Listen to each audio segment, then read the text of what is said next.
The sound a car window makes when it shatters is not what you think. It's not a crack. It's a scream. High, sharp, and final. Like something that knows it's never going back together. I was standing on my own porch in Stone Mountain, Georgia, in my work scrubs, keys still warm in my hand, when I watched my father, Albert Howard, swing a tire iron into the driver's side window of my 2021 Honda Accord. The car I'd financed myself. The car I'd worked double shifts at Grady Memorial to afford. Before we continue, please hit that like button and tell me in the comments where you're watching from. I'd love to see how far this story reaches. Now let's continue. Daddy, what are you? I didn't even get the sentence out before the glass exploded across my driveway like ice. You gonna let your own father go to jail over some car note? He screamed, chest heaving, sweat beading on his forehead under the streetlight. $80,000, Chloe. $80,000. And you sittin' up here actin' like you don't know me. Neighbors' porch lights flicked on one by one. Mrs. Ellison next door cracked her blinds. I stood frozen, 31 years old, a nurse who had stabilized gunshot victims and coded patients back to life, and I could not move. Because the man swinging that tire iron wasn't a stranger. He was the man who taught me to ride a bike on Boulder Crest Road, the man who walked me down the aisle at my cousin's wedding when my own almost husband stood me up, the man I had bailed out, quietly, embarrassingly, 3 times before, because that's what good daughters do. But this time, I had said no, and no had cost me a $600 window, and I would soon learn a lot more than that. You have 5 seconds to get off my property, I finally said, my voice shaking but steady enough, before I call the police on you myself. He laughed. A short, ugly laugh I'd never heard from him before. Call 'em, see who they believe. That night, I didn't cry. I sat in my kitchen with a broom and a dustpan full of glass, and I started making a list. Not of what I owed my family, of what they owed me. To understand how we got to shattered glass, you have to understand Terry. My older brother, Terry Howard, was the kind of son every black mother in Atlanta bragged about at church. Morehouse graduate, insurance agency on the come-up, always in a fresh blazer even when his bank account said different. Mama, Edith Howard, called him my king, without a hint of irony. Usually right in front of me. I was the backup plan, the one who at least had a stable job. Nobody put my nursing degree on the family group chat. Terry's promotions got a group photo and a prayer emoji chain. 3 years ago, Terry came to me quietly, the way our father would later come to me loudly. Sis, I need $11,000 for a business opportunity. I'll pay you back by spring. I gave it to him because that's what we did in the Howard family. We covered for each other. Spring came, then 2 more springs. The money never did. When I finally asked him about it at Thanksgiving last year, Mama cut in before he could answer. Chloe, why you gotta bring up money at the table? Terry is trying. That word did a lot of work in my family. What I didn't know then, what I wouldn't find out until months later, was that Terry's business opportunity was a sports betting habit that had already swallowed 2 of his credit cards and was quietly eating into our father's finances too. My father had been covering Terry's losses. And to cover Terry, my father had gone into debt himself, $80,000 of debt, in fact, that he was now demanding I help pay. I didn't know the whole shape of it yet, but I was starting to understand something uglier. I wasn't being asked to save my father. I was being asked to save a secret.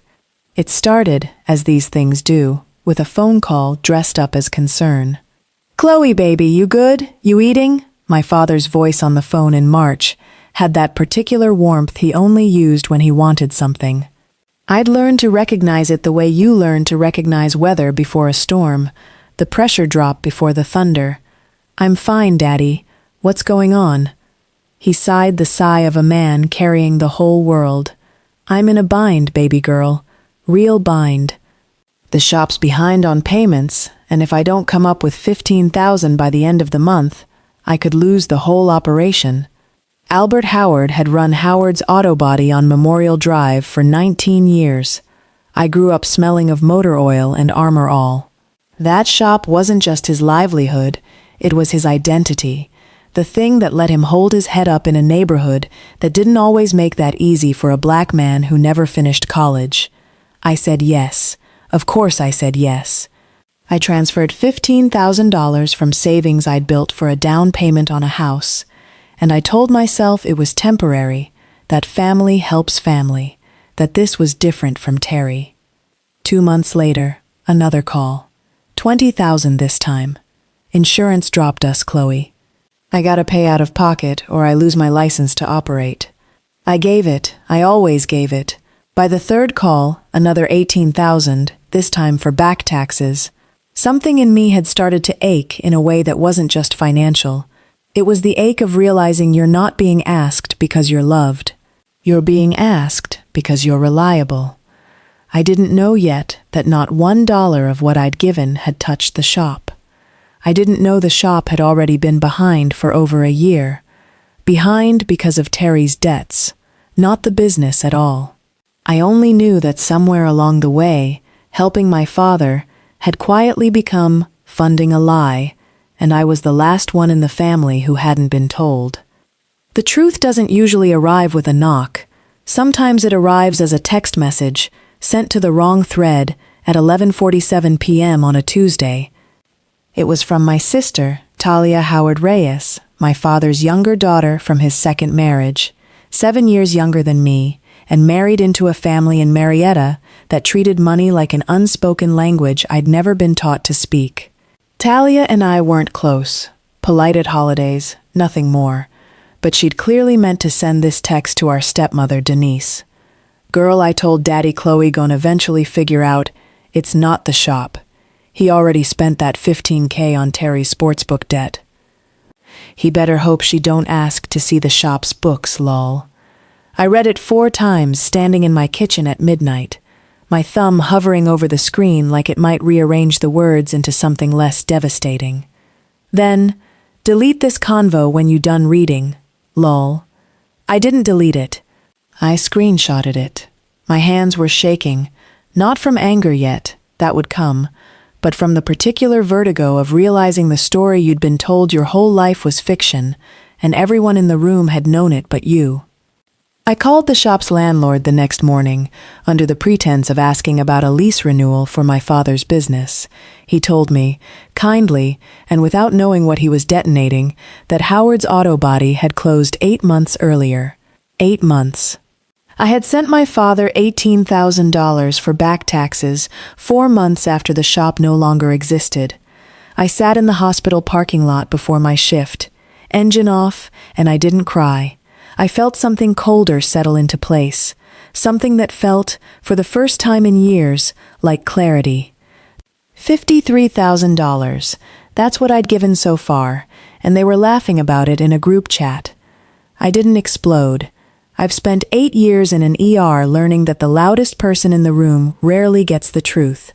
So I called a family meeting, Sunday dinner at Mama's house, the way we'd always done it, pretending everything was normal, while I carried a folder of bank transfers in my purse like a loaded weapon.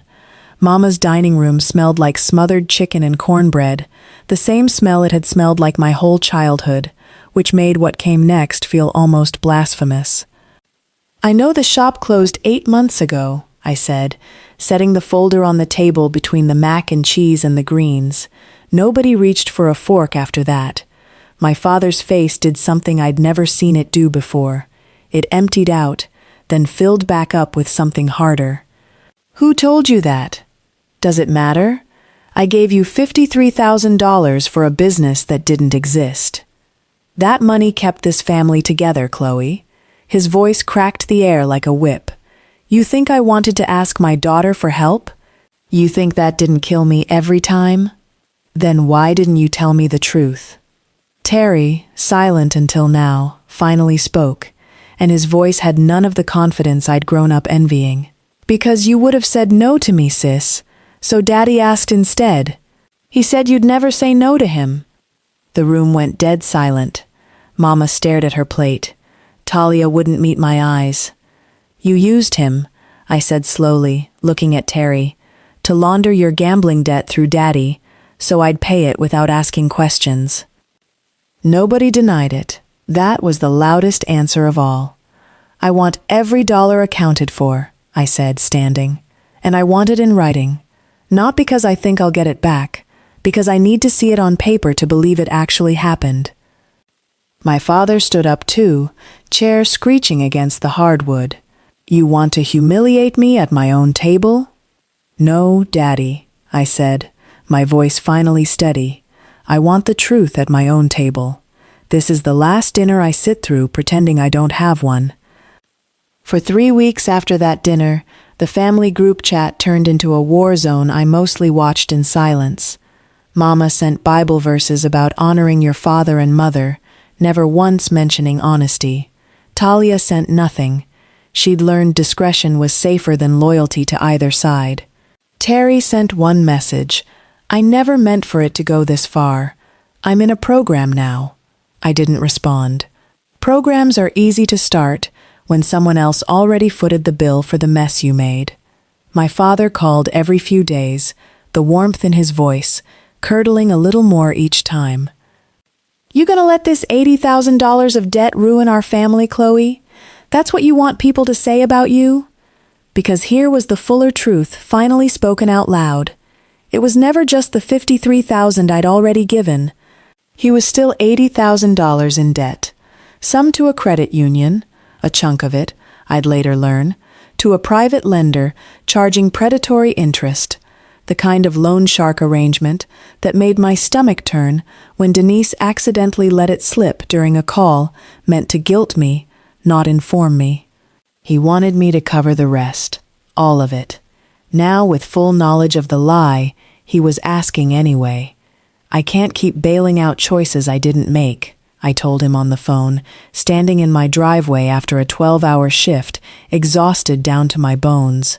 "I love you, but I'm done." "Done," he repeated, like the word tasted foreign in his mouth. "You know what done does to a man's pride." "I know what silence does to mine," I said. "I've been silent for 3 years." He hung up without another word. I stood there in the dark, staring at my phone, feeling the particular loneliness of finally telling the truth to people who had built an entire relationship on you, never doing exactly that. I didn't know it yet, but that phone call would be the last civil conversation I'd ever have with my father. 4 days later, he showed up at my house with a tire iron. 2 DeKalb County police cruisers sat in front of my house that night, blue light sweeping across the broken glass scattered on my driveway like something out of a dream I couldn't wake from. "Ma'am, do you want to press charges against your father?" Officer Whitfield asked me, pen hovering over her report pad, her voice gentle in a way that almost broke me more than the sound of the window had. I looked at my father, standing near his truck, arms crossed, jaw tight, a man I had loved my entire life, staring at me like I was the one who'd betrayed him. "Yes," I said, "I want to press charges." "You're really gonna do this?" My father called out from the curb, disbelief cracking through the anger. "Over a window?" "It was never about the window," I said, loud enough for the officers, my neighbors, and God himself to hear. "It's about $80,000 of debt you tried to make my problem, a lie you let me pay for, and now property damage on top of it. This is what accountability looks like, Daddy. You just never had to feel it before." He was cited for criminal damage to property, and, because Mrs. Ellison's front porch camera had caught the entire incident in high definition, there was no room left for the family narrative of Chloe's exaggerating to survive. That video would end up mattering more than I could have predicted. My mother called that night, not to check on me, but to ask if I was really going to put my father through the system. I let that question sit in the silence for a long moment. "He put himself through it," I finally said, the second he decided a tire iron was an appropriate response to the word no. I hung up the phone, sat down on my porch steps surrounded by broom-swept glass, and for the first time in the entire ordeal, I let myself cry. Not from weakness, but from the exhausting relief of finally choosing myself. Here is the part of the story that even I didn't see coming. 2 weeks after the police report, Denise, my stepmother, the woman I'd always kept at a polite, careful distance, called me from a number I didn't recognize. "Chloe, I need to tell you something, and I need you to hear all of it before you hang up on me." She told me that my father's $80,000 debt wasn't only Terry's gambling. A third of it, nearly $26,000, had gone to a woman named Renata he'd been seeing for over a year, a relationship Denise had only discovered when the private lender started calling her cell phone by mistake, demanding payment on a loan she never knew her husband had taken out in both their names. "He forged my signature on that loan application, Chloe," she said, her voice breaking. "I'm filing for divorce. I wanted you to know the truth, because you've been carrying guilt this whole family put on you for a version of events that was never even real." I sat with that for a long time after we hung up.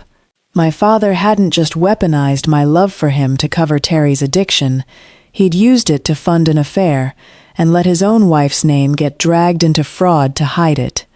The man who'd smashed my car window screaming about family loyalty had none of his own to spare.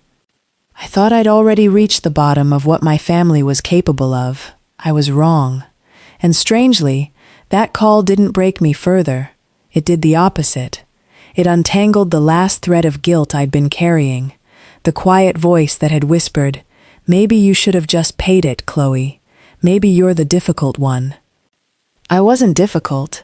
I'd been the only honest person in a house built on debts nobody wanted to own. I didn't announce my decision with a speech. I made it with silence, which is the loudest thing I've ever done. I blocked my father's number first, then Terry's, after one final message from him. "You're really about to let one bad night erase 31 years, sis?" That I didn't bother answering, because he still, even then, called it one bad night, instead of what it actually was, the final chapter of a pattern, 3 years in the making. I left the family group chat without a word. I declined the wedding invitation Talia sent 2 months later for a cousin's wedding, RSVPing not attending, with no explanation required, because for once in my life, I didn't owe anyone one. My mother tried the hardest to reach me. Calls, then a handwritten letter, then showing up at the hospital parking garage, which is the one place I asked her, calmly and clearly, never to do again. "I need you to respect that this is my decision," I told her there, under fluorescent lights, the same way I respected staying quiet for 3 years, while y'all decided what I could handle knowing. The court case moved forward without family theater. My father pled to a lesser charge, paid restitution for the window and a fine, and got probation. Small consequences for what felt, to me, like an enormous betrayal, but consequences nonetheless, on paper, in a system where before there had only been my silence absorbing the cost. Denise's divorce finalized 4 months later. She sent me a short message afterward. "Thank you for not letting your family gaslight you into thinking honesty was the crime." It was the first time in this entire saga that someone in that circle had validated what I already knew in my bones. I wasn't bitter. I want to be clear about that, because bitterness would have meant I let them keep something of me. I was just, finally, free. It's been 11 months since the window shattered on my driveway. I bought the house I'd been saving for before my father's first phone call derailed those plans, a modest 3-bedroom in Lithonia with a porch I sit on most evenings, coffee in hand, in a silence that used to scare me and now feels like peace. I replaced my Honda's window myself, out of my own money, and every time I sit in that driver's seat, I remember it not as the night I lost my family, but the night I finally stopped losing myself. I still see Denise sometimes.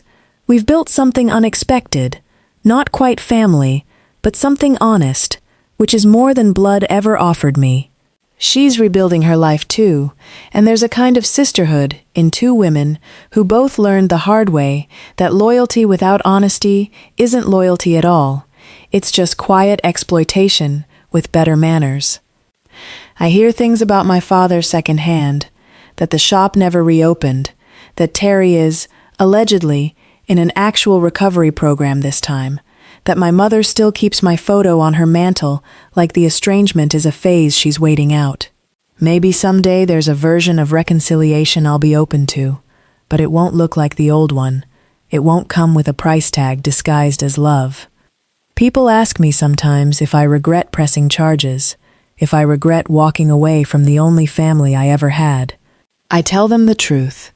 I don't regret protecting the one relationship nobody else in my family ever bothered to protect, the one I have with myself.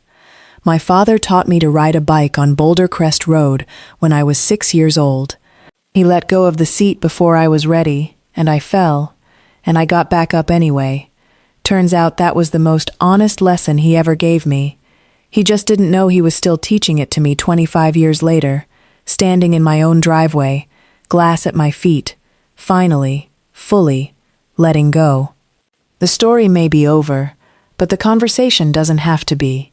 Leave a like if you enjoyed it, subscribe for more incredible stories, and tell me in the comments what ending you imagined.